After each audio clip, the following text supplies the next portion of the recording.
Bonsoir Patrick Devedjian. Bonsoir. Merci d'être sur le plateau de BFM TV. Vous présidez le Conseil général des Hauts-de-Seine. Vous avez été réélu député UMP et vous étiez ministre de la Relance notamment.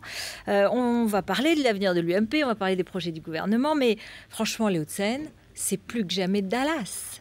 N'exagérons rien, mais enfin, il y a pire.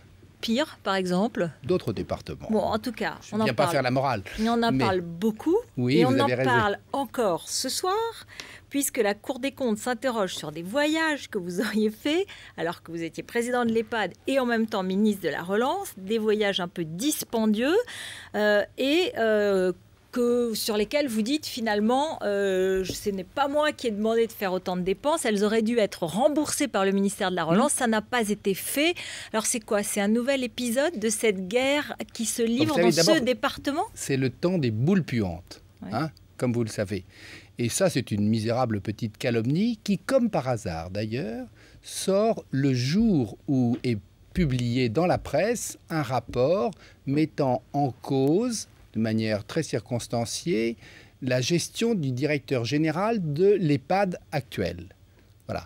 Et comme par hasard, sort un petit montage. Vous savez, je suis allé à Abu Dhabi en avion avec une délégation de 10 personnes et normalement, les ministres de la République voyagent sur Air France, ce qui est normal. Et en l'occurrence, comme j'allais rencontrer les membres du gouvernement, il y a une compagnie locale qui s'appelle Etihad, qui n'est pas très connue. Et la compagnie, sachant qu'on venait rencontrer le gouvernement, nous a proposé de voyager en première classe au prix de la business. Au prix de la business. Et en disant, c'est bien de venir dans notre pays, dans nos Émirats, sur une compagnie des Émirats. Et comme on venait aussi pour parler business, bon, j'ai accepté, Vous regrettez ? effectivement. Bah oui, parce qu'on s'en sert comme prétexte. Mais enfin, j'aurais dû voyager en business au même prix. J'ai voyagé en première classe. Bon, c'est un petit avantage qui a été consenti. C'est pas un drame non plus. Alors le billet, comme j'étais ministre, et comme on allait aussi inaugurer un symposium où il y avait d'ailleurs le monde entier, et même la ville de Grenoble. Et j'y allais à la fois pour l'EHPAD, dont j'étais le président, et comme ministre, parce que le gouvernement veut faire une ville écologique et il voulait que des entreprises françaises, qui ne sont malheureusement pas assez présentes, y viennent. Bon, j'ai fait ce travail, mais l'EHPAD, qui a payé le billet, aurait dû se faire rembourser par le ministère de la Relance. Ça n'a pas eu lieu. Bon, d'accord. Ce qui se passe quand même, c'est qu'il y a aussi un billet pour Marie-Célie Guillaume, qui était votre directrice de cabinet. Et pour mon officier de sécurité. Et pour votre officier de sécurité. Or, il se trouve que c'est elle qui a publié ce livre un peu incendiaire, qui fait en tout cas beaucoup parler, Le Monarque, son fils, son fief, aux éditions du Moment, et qui raconte la vie dans l'ancien pays et dans la principauté, puisque tout est romancé. Mais enfin, les personnages sont très facilement reconnaissables.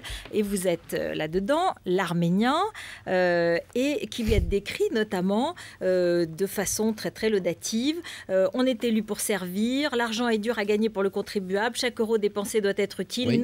Notre peuple attend de ses élus rigueur, sobriété et transparence. Voilà, c'est dans le livre, globalement, vous êtes un peu le héros du livre qui est soumis aux caprices du monarque, Rocky de son prénom, qui est Nicolas Sarkozy, que tout le monde aura reconnu comme tel. Donc c'est un petit peu gênant parce que ça fait un décalage dans l'image. Non, mais d'abord, vous savez, quand les ministres voyagent, il leur arrive très souvent d'être surclassés. Tous les ministres. Surtout quand ils font un voyage la nuit. Quant au livre de Marie-Célie Guillaume, pour moi, la page est tournée, ça a créé beaucoup de remous, je le comprends. Je regrette d'ailleurs que ce livre, même si tout ce qu'elle dit était déjà dans la presse. Pas tout, quand même. Presque tout. Presque tout. Certaines formes de choses, en tout cas, la violence qu'elle décrit...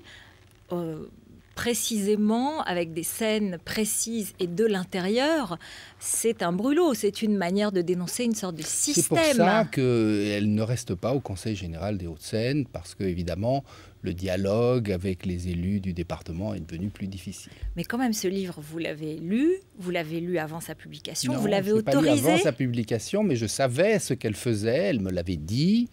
Je lui avais recommandé de ne pas le faire, parce que ça ne pouvait que créer des difficultés. Recommandé un peu mollement, quand même, un peu... Non, mais je ne suis pas un censeur aussi, je respecte la liberté des gens, mais je lui ai dit que ça poserait des problèmes et que c'était sa responsabilité.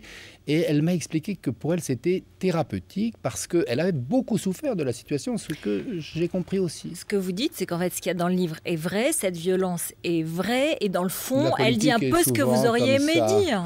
Non, mais moi, vous savez, je regarde devant moi. Je suis un homme politique. C'est parfois la grandeur ou la faiblesse des hommes politiques, c'est de ne pas trop regarder en arrière. Pour moi, c'est du passé. Et ça vient de sortir, hein, le livre. Ça non, fait quand même, les événements qu'il relate sont des événements du passé pour moi. Et donc, ils ne m'intéressent plus, en tous les cas, en tant qu'homme politique. Quand j'aurai pris ma retraite, ce qui finira par arriver, peut-être à ce moment-là, j'écrirai mes mémoires et je me pencherai sur ces événements. Pas aujourd'hui. On a le sentiment qu'il peut y avoir un climat de méfiance parce que les principaux acteurs sont toujours là. J'ai envie de dire, Nicolas Sarkozy, lui, il a perdu la présidentielle, mais on a le sentiment qu'il veut garder un œil sur les Hauts-de-Seine et que son fils, Jean Sarkozy, qui est conseiller général aussi, il est toujours là. Donc les acteurs sont encore là. Et c'est peut-être ce qui explique que la situation soit parfois difficile et qu'elle puisse être rendue insupportable à une collaboratrice qui a été parfois menacée. Donc vous comprenez son livre. Je la comprends, je lui ai dit que je la comprenais, mais que ce n'était pas opportun. Pour vous, vous n'êtes pas inquiet du fait que vous avez le sentiment que Nicolas Sarkozy veut, malgré sa défaite présidentielle, continuer. Finalement, c'est une guerre inextinguible entre vous et lui, alors que vous étiez son ami, c'est une vieille histoire. Mais là, on a l'impression que ça n'en finit pas. Mais ce que je vous dis, je ne fais pas la guerre. Il n'est plus président de la République. Il n'est en principe plus acteur politique.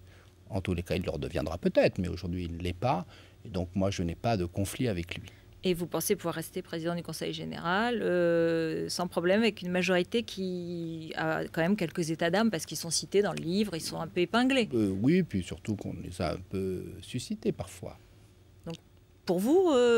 Mais aujourd'hui, les choses sont apaisées. Pour moi, la page est tournée. Et vous avez pu voir que la dernière... la preuve, c'est que vous dites vous-même qu'il y a une boule puante, donc c'est pas fini. Je ne la lis pas nécessairement à ce livre. Vous êtes sûr? Non, je ne suis sûr de rien. Mais je constate la coïncidence, le même jour où sort dans la presse le rapport sur la gestion de l'EHPAD, ce petit montage publicitaire sort dans une autre publication. Donc vous dites que la guerre n'est pas finie? Je ne sais pas, vous savez, voilà, c'est la jungle aussi, souvent, la vie politique, et donc vous ne savez pas d'où viennent les coups. Et là, vous ne le voyez pas? Je n'accuse pas sans preuve en tous les cas. Mais vous vous sentez visé? Ah là, c'est évidemment moi qui ai été visé, ça c'est sûr.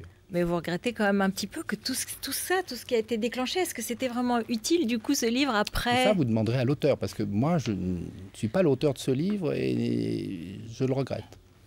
Vous regrettez le livre? Oui, je regrette le livre, oui, parce que politiquement, il nous complique la vie.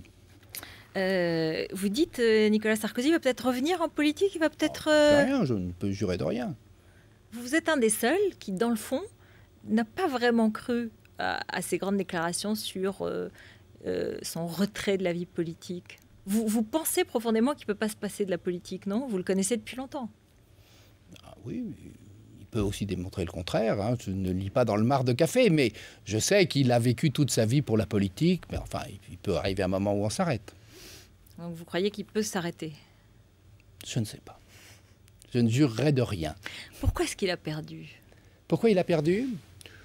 Pour plusieurs raisons qu'on peut facilement énumérer. La première, d'abord, c'est la crise. Pas un seul gouvernement en place n'a résisté à la crise, qu'il soit de gauche ou qu'il soit de droite. La deuxième raison, c'est aussi évidemment le besoin d'alternance. Nous étions à l'Élysée depuis 1995, il faut bien le dire. La troisième raison, c'est qu'on a fait une drôle de campagne dans laquelle on n'a parlé ni du bilan et des réformes importantes que Nicolas Sarkozy a faites et qui demeureront. Il a trop suivi Patrick Buisson, ce fameux conseiller. Je viens, laissez-moi exprimer mon propos. Donc nous avons fait, à mon avis, pas une bonne campagne en ne parlant pas assez et de la crise, qui est quand même un enjeu majeur, et des solutions qu'on pouvait y apporter, et, je dirais, du vrai bilan riche qui a été celui de Nicolas Sarkozy. Et en même temps, il y a eu une sorte d'incohérence, puisque le quinquennat, je vous le rappelle, a commencé par l'ouverture à gauche et se termine par un débat sur les thèmes du Front National.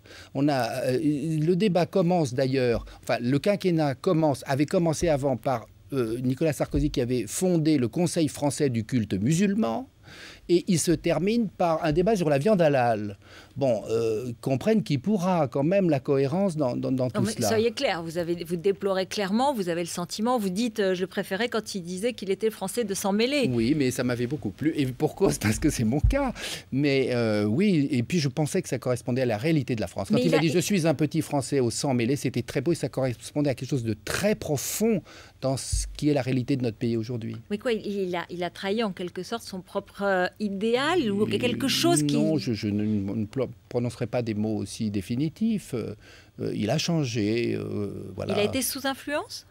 Non, je pense qu'il a changé d'avis. Il a vu les choses autrement. Et d'ailleurs, quand on reste 5 ans à l'Élysée, en général, on voit aussi les choses autrement parce que c'est un instrument, à mon avis, qui vous éloigne de la réalité tangible. On se déconnecte.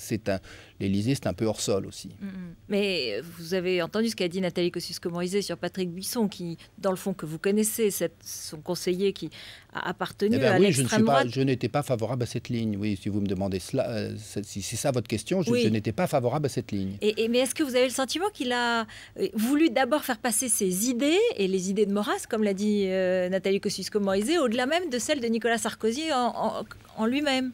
Non, je crois qu'il a pensé, parce que évidemment que l'intégration c'est difficile et que ça pose des problèmes, et évidemment que l'immigration c'est quelque chose qui doit être géré et qui est fait l'objet pour un gouvernement quel qu'il soit d'un souci permanent, parce que ce sont de grands mouvements de population, ce sont de profondes mutations naturellement qui sont dues aussi à la mondialisation.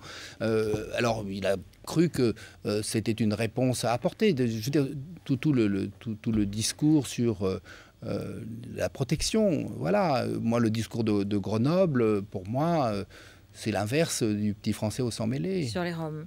Qui est le successeur de Nicolas Sarkozy naturel? Aujourd'hui, il y a une bataille qui commence. Vous avez été à la tête de l'UMP. Vous comprenez qu'on se bagarre comme cela maintenant pour attendez, pour occuper ce siège. Attendez, ne faites pas d'angélisme. C'est comme ça dans tous les partis politiques.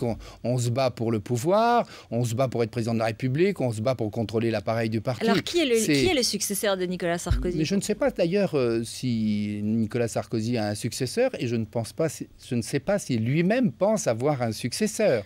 Mais Jean-François Copé, François Fillon, il y a 2 lignes pour vous différentes. Il y en a un qui continue celle de Nicolas Sarkozy, il y en a un autre qui est différent ou pas? Je jugerai cela sur le programme désintéressé.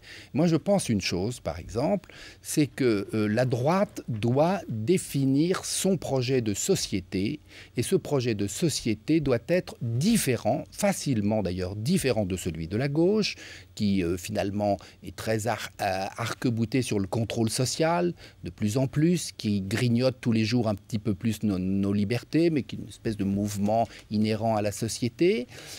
Donc elle doit plutôt définir une société ouverte, un peu au sens où Karl Popper la définissait.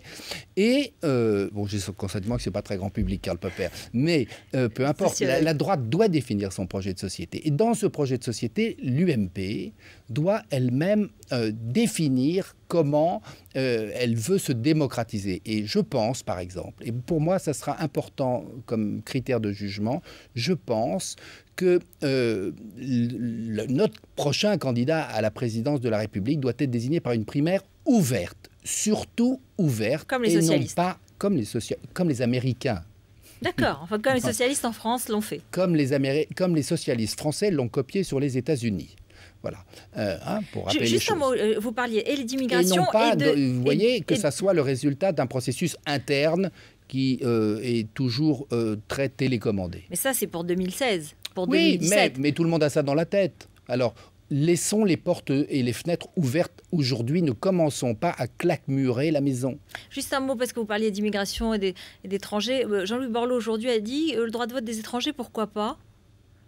Oui, moi... En un mot En un mot, c'est difficile. Vous êtes d'accord ou pas? C'est difficile. Je peux vous expliquer ou ça n'a pas d'intérêt? Je vais vous dire. D'abord, les pays de l'Europe du Nord qui ont fait ça, qui servent souvent de modèle, sont des pays qui l'ont fait pour ne pas naturaliser les étrangers qui étaient chez eux. Nous les naturalisons et nous en faisons des Français. Il vaut mieux les naturaliser? Oui, il vaut mieux en faire des Français à part entière. Et deuxièmement, moi, ça me fait peur parce que je suis un chrétien d'Orient et j'ai vécu la situation des dhimmis, c'est-à-dire des citoyens de seconde zone dans un État. Et je ne voudrais pas qu'on fasse en France la même chose. Nicolas Sarkozy a été perquisitionné dans son domicile, dans ses bureaux hier, sur l'affaire Bettencourt, financement illégal suspecté. Ça n'a pas de raccord avec notre conversation Pas du tout, mais c'est parce que, comme avocat de formation... Je vais vous dire ce que je pense. Oui. Je pense que le juge ne s'attendait pas à trouver grand-chose dans cette perquisition, et il ne semble pas d'ailleurs qu'il ait trouvé grand-chose. Dès lors, la question se pose, pourquoi a-t-il fait cette perquisition? Votre réponse? Si c'était, je ne fais pas de procès d'intention, mais si c'était celle d'une justice de spectacle, ce ne serait pas bien. Mais c'est votre idée, c'est votre théorie. Je cherche quelle peut être l'autre raison, puisqu'on pouvait facilement s'attendre à ne rien trouver. Justice spectacle, donc. Ce n'est pas la meilleure. Merci beaucoup. Merci Patrick Devedjian d'être venu sur le plateau de BFM TV.